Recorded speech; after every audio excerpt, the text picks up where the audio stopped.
Joining me right now is Terrence, founder of Humanity Protocol. So thank you so much for joining me today. Thanks for having me. And how's your day been so far?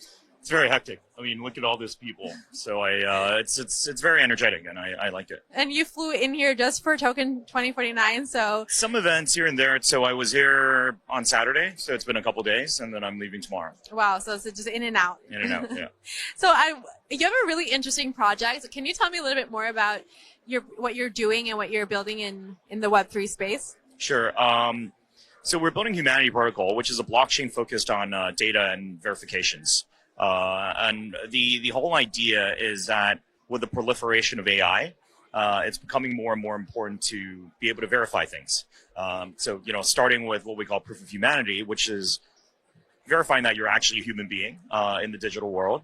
If you think about, what ChatGPT can do with content, and then you look at deepfake videos, you look at voice generation, it's becoming very difficult to figure out whether somebody is a bot or an AI agent or a human being, right? So, and then we're starting with that and then moving on to verifying other things about people, right? It might be your nationality, it might be your age, it might be your education, where you work, all the way to potentially even like some of the more like, call it less important things, your Uber rating to maybe your loyalty status on an airline, right? So we're essentially building a blockchain tied with verifiable credentials so that people can essentially provide this piece of information in a privacy-preserving way whenever and whatever they choose. Yeah, because we're in a really kind of interesting time where, on the one hand, these type of issues are becoming they're prevailing more and more, but on the other hand, people want their privacy. So who are you building this product for?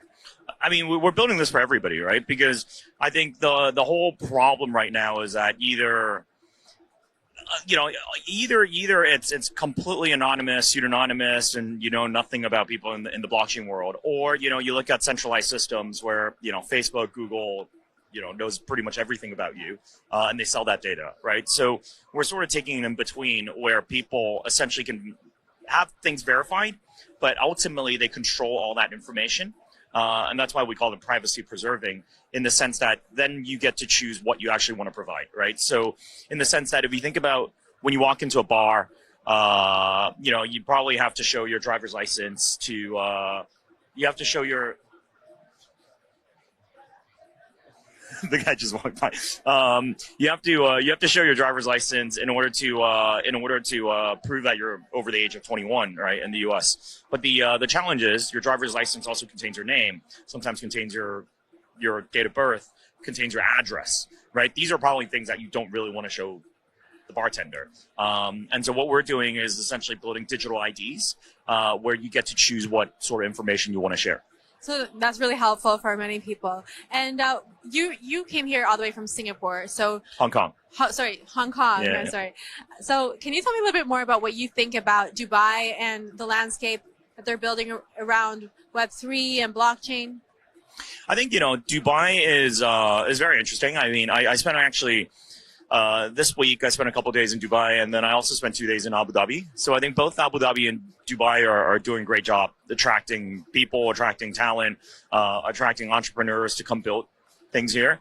I think the regulation-wise, it's open, and obviously Dubai's a great city for fun, right? So yeah. I think all in I love coming back. And you can see there's so many people here, so I guess many people are in the same boat as you. They think that there's so much innovation here and there's so much happening. So it's and really there's energy, right? Yeah, like exactly. I think that's yeah.